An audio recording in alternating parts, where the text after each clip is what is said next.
అయోధ్య రామ మందిరంలో రామ్లల్లా విగ్రహ ప్రాణ ప్రతిష్టాపన కార్యక్రమం అట్టహాసంగా జరుగుతోంది. ఈ సందర్భంగా అక్కడికి ఎలా చేరుకోవాలని గూగుల్ చేస్తున్నారా? ఈ వీడియో చూడండి. రామ జన్మభూమిని చేరుకోవడానికి పూర్తి సమాచారం ఇందులో ఎక్స్ప్లెయిన్ చేశాను. అయోధ్యకు చేరుకోవడానికి ప్రధానంగా 3 మార్గాలు ఉన్నాయి. అయితే మనం అయోధ్యకు ఎంత దూరంలో ఉన్నామన్న దాన్ని బట్టి రవాణా రకం మారుతుంది. అయోధ్య శంకుస్థాపన చేసిన మరుక్షణమే అయోధ్య రైల్వే స్టేషన్ అభివృద్ధి పనులను ఇండియన్ రైల్వే ప్రారంభించింది. 2019లో 241 కోట్ల అంచనాలతో రైల్వే స్టేషన్ పునరుద్ధరణ పనులు స్టార్ట్ అయ్యాయి. కొత్త రైల్వే స్టేషన్లో షాపింగ్ మాల్స్, ఫుడ్ కోర్ట్లు, ఎంటర్టైన్మెంట్ జోన్, పార్కింగ్ సహా ప్రయాణికుల కోసం అత్యాధునిక సౌకర్యాలను ఏర్పాటు చేశారు. అయోధ్యలో నిర్మిస్తున్న రాములవారి గుడి ఆకారంలోనే రైల్వే స్టేషన్ రీడిజైన్ చేశారు. రోజుకు 50,000 మంది భక్తులు రాకపోకలు సాగించేలా ఏర్పాట్లు పూర్తయ్యాయి. మొత్తం 3,645 చదరపు మీటర్ల విస్తీర్ణంలో 2 అంతస్తుల్లో స్టేషన్ నిర్మించారు. ప్లాట్ఫామ్లను మరింత మెరుగుపరుస్తున్నారు. 2 అంతస్తుల్లో ఫుట్ ఓవర్ బ్రిడ్జ్లు ఉంటాయి. కొత్తగా 12 లిఫ్ట్లు, 14 ఎస్కలేటర్లు ఏర్పాటు చేస్తున్నారు.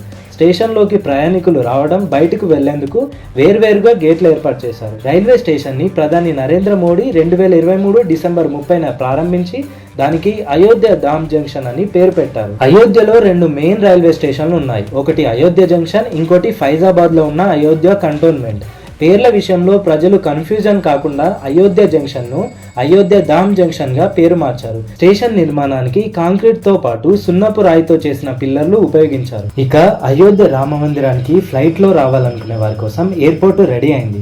దీన్ని 2023 డిసెంబర్ 30న ప్రధాని మోదీ ప్రారంభించారు. అంతర్జాతీయ ప్రమాణాలకు అనుగుణంగా 1450 కోట్లతో ఎయిర్పోర్ట్ నిర్మాణం జరిగింది. దీనికి మహర్షి వాల్మీకి అంతర్జాతీయ విమానాశ్రయం అని పేరు పెట్టారు. అయోధ్య నగరానికి 15 కిలోమీటర్ల దూరంలో ఈ ఎయిర్పోర్ట్ ఉంది. రన్వేను 3750 మీటర్లకు విస్తరిస్తున్నారు. ఎవ్రీ ఇయర్ 10 లక్షల మంది ప్రయాణికులు రాకపోకలు సాగించేలా సకల సౌకర్యాలు కల్పించారు. అయోధ్య రామ మందిరాన్ని పోలి ఉండేలా ఎయిర్పోర్ట్ ఫేస్ ఉండగా రాముడి జీవితాన్ని వర్ణించేలా ఇంటీరియర్ డిజైన్ చేశారు. రామాయణంలోని ప్రధాన ఘట్టాలను స్ఫూర్తిగా తీసుకొని వేసిన మ్యూరల్ పెయింటింగ్లు ఎయిర్పోర్ట్లో స్పెషల్ అట్రాక్షన్గా నిలుస్తున్నాయి. అయోధ్యకు విమానంలో వెళ్ళాలనుకుంటే గోరఖ్పూర్ లేదా లక్నో విమానాశ్రయానికి వెళ్ళవచ్చు. గోరఖ్పూర్ ఎయిర్పోర్ట్ నుంచి అయోధ్యకు 140 కిలోమీటర్ల దూరం, లక్నో నుంచి 150 కిలోమీటర్ల దూరం ఉంటుంది. అంటే ఆయా విమానాశ్రయాల నుంచి 3 నుంచి 4 గంటలు ప్రయాణం చేసి అయోధ్యకు చేరుకోవాలి. దేశ నలుమూలల నుంచి అయోధ్యకు ట్రైన్ కనెక్టివిటీ ఉంది. ఎక్కడి నుంచైనా అయోధ్య రైల్వే స్టేషన్కి లింకప్ ఉంది. ఢిల్లీ నుంచి అయోధ్యకు మధ్య 688 కిలోమీటర్ల దూరం ఉంటుంది. ట్రైన్ జర్నీ 10 నుంచి 11 గంటలు పడుతుంది. అదే సికింద్రాబాద్ నుంచి ట్రైన్లో ప్రయాణించాలనుకుంటే దాదాపు 31 గంటల జర్నీ చేయాల్సి ఉంటుంది. అయోధ్యకు వెళ్లేందుకు ఢిల్లీతో పాటు అన్ని ప్రాంతాల నుంచి ప్రభుత్వ, ప్రైవేటు బస్సులు అందుబాటులో ఉంటాయి. అయితే బస్సు ప్రయాణం కాస్త రిస్క్, అలసటతో కూడింది. ఏసీ బస్సులో దాదాపు 6,000 టికెట్తో అయోధ్య చేరుకోవచ్చు. బస్సులో అయితే 42 గంటలు ప్రయాణం చేయాల్సి ఉంటుంది. అదే ఢిల్లీ వరకు ఫ్లైట్లో చేరుకొని అక్కడి నుంచి బస్సులో వెళ్లాలనుకోవడం బెస్ట్ ఆప్షన్. హైదరాబాద్ నుంచి అయోధ్యకు 1303 కిలోమీటర్ల దూరం ఉంటుంది.